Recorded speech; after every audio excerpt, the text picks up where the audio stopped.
Yooyaa. Har'a mata duree displacement kayyoo kan laalluudha jechuudha. What does it mean displacement kayyoo tokkoon tokkoon laaluudhaaf kan yaalluudha jechuudha. Okay, from your grade 9 physics kutaa 9 irraa jechuudha. You know that kana ni beekte. Distance is total length of path taken in going from the initial position to the final position. Why distance waan inni ta'e ni beekta jaa. Maal jechuu isaa beekta jaa. Ida'ama dheerina sararaa jechuudha. Eessa deemu jalqabarraa dhuma qabu jechuudha. Positioning isaa initial position to the final position haa qabu ta'uusaa hubattee jirta ni beekta jedha. Kutaa 9tti barattee jirta. Kana kutaa gaditti akkanatti fakkaatutti saayinsii waliigalaa jeneraal saayinsii keessattis barattanii jirtan jeen abdadha. Ammoo warri saayinsii jeneraal saayinsii san isin hin dhaqqabin jechuudha. Warri jeneraal saayinsii san hin dhaqqabin saabjektiilee fiiziksii fi fiiziksii individuaalii fiiziksii qofa keessatti jechuudha. Fiiziksii baayoloojii fi keemistirii keessatti jiru kana walitti qabanii jeneraal saayinsii waliigalaa jedhanii walitti qabanii cuunfanii kaa'an kana jechuudha. Kana keessa gaafa inni tokkoon tokkoo san barattan jedheen abdadha. Final positionii fi initial positionii isin hariyaa miti jedhee yaadu jechuudha. Kanaafuu ni beektan. Ida'ama dheerina leengisiidha jechuudha. Ida'ama dheerina jalqaba bakka takka qabu fakkeenyaaf amma fakkeenyaaf asirratti let me try to show you guys singilsiisuudhaaf yaadu. Amma fakkeenyaaf konkolaataan tokko asirraa ka'ee jenne konkolaataan tokko asirraa ka'ee jenne poointii tanarraa ka'ee jenne konkolaataan tokko asiin deemee asitti dhaabbataa jennu fakkeenyaaf asitti baawundarii jira jechuudha. Dallaa wayiitu jira ittistoo jechuudha. Kadaabuu dallaa wayii jira jenne initial positioning asii jechuudha. Iddoon jalqabaa inni irraa ka'u garuu faayinaaliidha asii jechuudha. Faayinaaliin asii initialiin asii. Konkolaataan kun asii deemee jechuudha. Asitti faayinaaliin isaa asii jechuudha. Walubannee faayinaaliin isaa asii initialiin isaa asii jechuudha. Kana jechuudha. Ida'ama dheerina waan tokkootiin distaansii jennaani kana barattanii jirtan gaafa gaditti. Okay, let us move on to the final position. Distance is scalar quantity. Distance malee scalar quantity dha jechuudha. Scalar quantity dha jechuudha. Inni hal dhabee dha jechuudha. Kallattii dhabee jechuudha. Hal dhabee dhugaa inni kallattii dhabee kallattii hin qabne jechuu dandeessan karaa biraatiin. Okay. But garuu difference between initial and the final position vector of a body is called displacement jennee yaamne. Maal jedhee garaagarummaa jechuudha. Garaagarummaa jalqabaa fi dhumaa positionii vectoriidha. Katee jechuudha qaama vectorii ta'e tokko akkam jennee yaamna displacement jennee yaamna jedhe. Fakkeenyaaf displacement jechuun bakka cutaway jechuudha. Karaa biraatiin haaka wayii isin jaaniin cutaway yoggaa jennu karaa gabaabaa jechuudha. Karaa gabaabaa fakkeenyaaf ammaan tana jechuudha.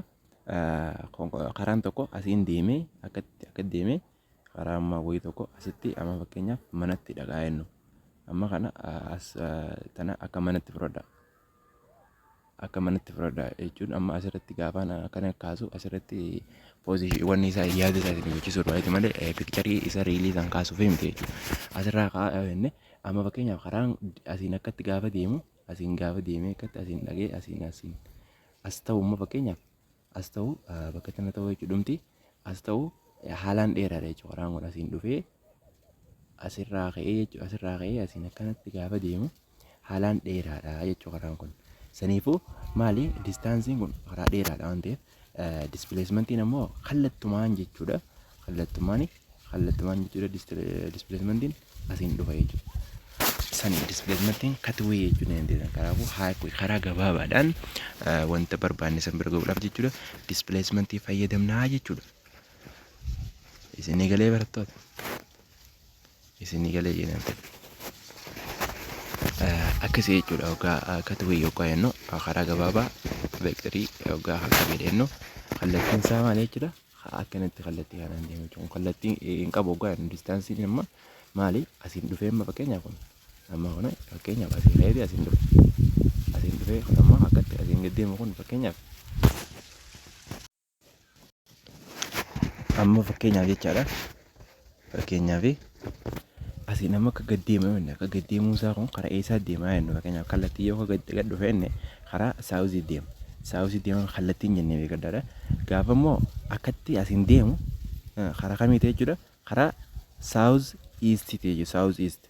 Saawuz iist asiin karaa akka deemamuun saawuz iist jee egaa asiin dhufee booda asiinis akkasuma dhufee karaa maaliiti jechuudha. Karaa gamanaa yoo sararri kun gamanaa ta'e jechuudha. Sararri asii kun fakkeenyaaf amma sararri akka kaa'amere fakkeenyaaf akkatti akka kaayoo jenne kanaa iistiidha. Kun noorziidha. Kun weestiidha. Kun saawuziidha jenne. Saawuziidha jenne maal jechuudha. Asiin amma fakkeenyaaf kun asiin gama kanaan akkatti gaafa asiin gad dhufu jechuudha. Asiin qixa kanaan gaafa dhufu qixa kanaan gaafa dhufu maal jechuudha. Saawuz weestiidha. Saawuz weestiidha qixa kanaan yoo dhufe. Qixa kanaan akka yoo dhufe saawuz weestiidha. No qixa kanaan akka dhufu kun jechuudha. Saawuz weestiidha. Saawuz weestiidha jechuudha. Qixa kanaan yoo akka dhufu ta'e. Qixa kanaan akka dhufu saawuz weestiidha. Asiin deemee immoo eegas booda jechaadha. Eegas booda asiin akka dhufeemi. Asiin akka dhufeemi. Saniifuu asiin hoo asiin maali jechuudha. Asiin maali? Saawuz iisti ta'e. Saawuz iisti ta'e jechuudha. Saawuz iist. Asiin xiqqeeshoo gaafa gad deemu karaa saawuzii ta'eeti san booda asiin gisee as darbu jechuudha. Karaa saawuz iisti ta'e. Saawuz iisti ta'e. Asiin gaafa dhufu akkasumatti saawuz iisti jechuudha. Saawuz iist. Saawuz iist. East saawuz. Jedhee asiin dhufee gara iisti dhufe jechuudha. Gaafa kana ta'u jechuudha. Akkanatti bifa kanaan deeme jechuudha. Saniifuu kallattii hin qabu. Hoggaa jennu kallattii dhabee hoggaa jennu waa malee miti jechuudha. Fakkeenyaaf amma distaansii reefu jalqaba kaasuudhaaf yaallesan jechuudha. Distaansiin reefu jalqaba kaasuuf yaalaa turre displacementiiin jechuudha. Displacementiiin kana qixa kanaan deemannee displacementii kennu kun amma kun asitti maal jechuudha. Karaa maalii deemee jechuudha. Karaa west to east jechuudha. West to east. Kanaafuu itti ilaallu jechuudha. Kadeemu karaa maalii? Karaa east deemee jechuudha. Karaa east ilaaltan. Karaa itti deemu ilaaltan. It is going to east jettanii deebisan jechuudha. Karaa kamit deema? Karaa east deema jettaniitiin deebisuu dandeessan jechuudha. Saniif kallattii qaba yaabee nu displacementiiin kana distaansiin ammoo kallattii dhabee gisee jennu bifa saniin akkasii kallattii isaaf duraamis godhee jechuudha. Kallattii tanaaf dhabee jettanii deebisuu dandeessanii jechuudha. Kanaafuu isiniif hanga tokko isiniif yaada. Yoo ifan taanes nu gaafachuu dandeessan jechuudha. Komentii irratti irra deebinee isinii ibsuudhaaf qophiidha jechuudha. Asuma caasuu kaan hanga dandeenye takka jechuudha. Isinii ibsuudhaaf qophiidha. Don't be economical. This is your question to asking us. Gaafii nu gaafachuu hin qusatinaa jechuudha. Nu gaafachuudhaaf we are free to respond to your questions. Okay. Kana fakkaata jechuudha. Displacement fi distaansiin addaan dhufee jira jedhee yaada jechuudha. Basically, displacement is the shortest distance. Displacement is the shortest distance between two positions and has certain direction. Kallattii certain ta'e takka jechuudha. Certain taate takkaa fi akkasumatti illee positionii lamata qabu jechuudha. Jidduu positionii fakkeenyaaf west to east akkuma jalqaba jechaa turreessan jechuudha. Asii amma gaafa reefu dubbachuu turreessan jechuudha. Asitti westidha. Asiin east jennee turre west to east between this direction jechuudha. Certain direction gisee jechuudha. Certain jettanii dubbisuu dandeessan. Gaafa kun doesn't matter. Pronouncing is It's nothing, guys. Akka accent American accent kasu certain yani dubbisan certain galaaloo yani galaaloo ti galaaloo yani dubbatanii ti tana galaaloo ti gisee yan if keessa dubbatan jechuudha ti tana sanii fi certain jettanii dubbisuu dandeessan kunoo isin tana certain jettanii dubbisan certain yani dubbisan garuu isaanii certain direction yani dubbisanii it doesn't matter akkuma feetanii dubbisaa garuu immoo hubachuu qabdan jechuudha. American accentis itti dhuftan jechuudha fuuldura. Ammaaf garuu isiniif ifatti jechuudha hubachuu qofa jechuudha wanni isinirraa barbaachisu irra deddeebiidhaan aksantiis fuuldura isiniif sirraa ta'a saniif irra kadhana thus fi therefore so hence since qajoo kun is tokko isiniin jedheen ture. Okay, therefore jechuu takka thus jennu therefore displacement is a vector quantity maaliifi sababa positionii lama jechuudha. Distaansii positionii lama gidduu ta'e gabaabaa ta'e illee shortest ta'ee fi akkasumatti illee certain direction qabu kallattii murtaa'aa ta'e tokko qabu waan ta'eef saniifuu displacementiin vector quantity dha jenna je. Displacementiin vector quantity in figure 2.1 keessatti arguu dandeessan. Distance is length of the dashed line kate ana jechuudha distansiin ana akkuma agartan ana dash gisee jiru akkanatti akkana qabu jechuudha akkanatti akkana sararame jechuudha dash akkana sararame kana jechuudha. Okay, let us move on.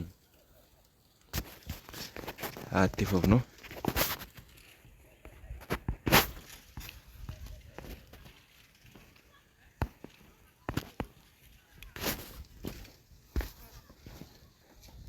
While a displacement is a straight line distance from a starting point to the ending point. A starting point from initial point to the final point ending starting jalqabaa TV tuqaa jalqabaa sanirraa jirraa karaa isa dhumaatti jechuusaati.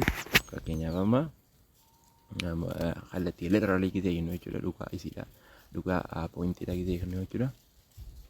Tuqaa tanarraa ka'ee hanga tuqaa tanaa jechuusaati. Tuqaa asii tanarraa ka'ee hanga tuqaa asii kanarraa ka'ee hanga kamitti jechuudha hanga tuqaa tanatti jechuusaati. From starting point to ending point or from initial point to final point or from initial position to the final position jechuun isin dandeessanii sun filannoo teessanii bartoota.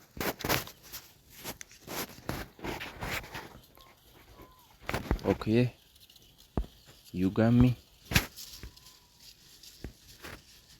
No, what's the name?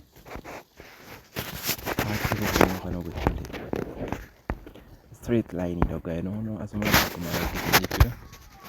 straight line kallattii qajeelaa ta'e jechuudha. Qajeelaa irratti honmaal displacement dha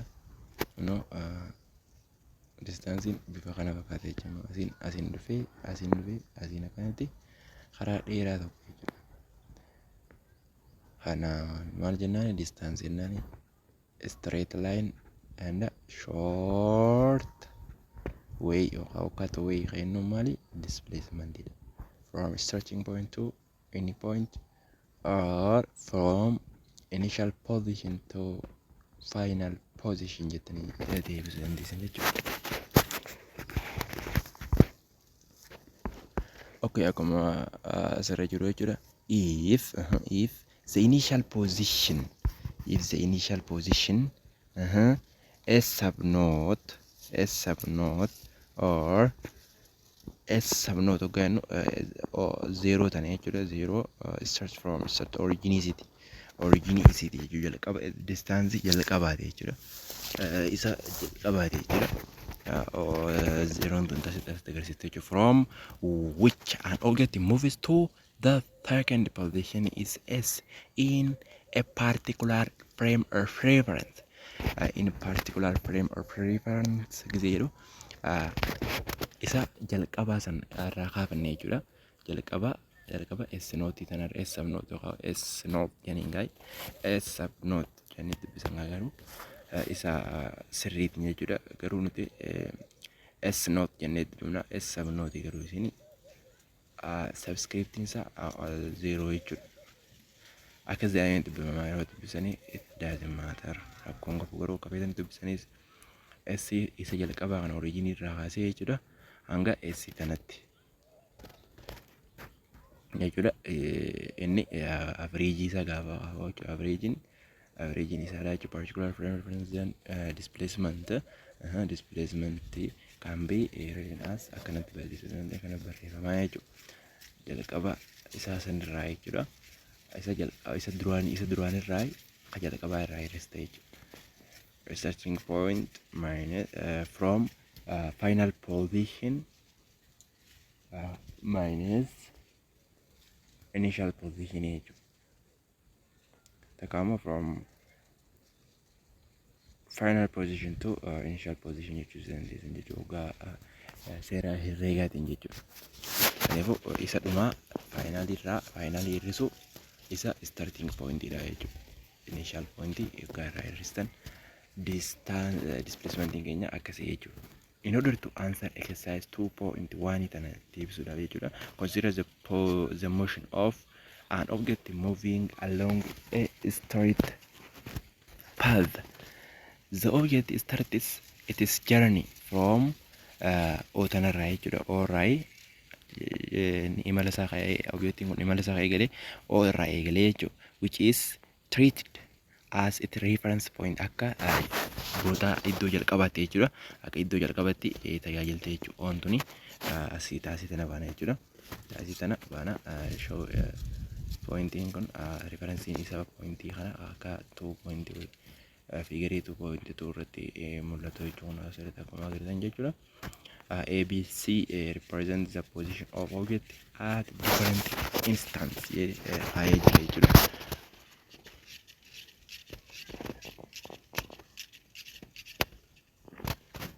Tanabe could have exactly no exercise 2.1. What is the difference between distance and the displacement? Yeah, distance is it is scalar quantity. It is only expressed by its magnitude.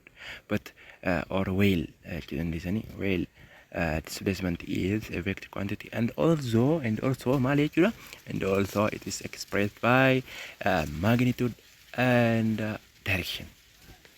Direction is hamman kan ibsamu jechuudha. Displacement akkasitti tanii ibsisan deesan jechuudha. Position of object on straight line path no karaa sarara jalaa kanarra yeroo jechuudha.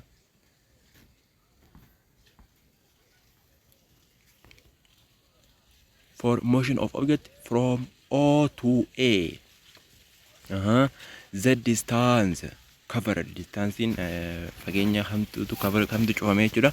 Hanga isatti jechuudha. Hanga 60 kilomeetira. And magnitude displacement in isaa meeqa jechuudha. 60 kilomeetira jechuudha. During it is motion from hoggaa inni sochirra jiru jechuudha. Esra kaasee jechuudha. Orraa kaasee jechuudha to 8 gaafa yoo and back to B. The distance covered 60 kilometers.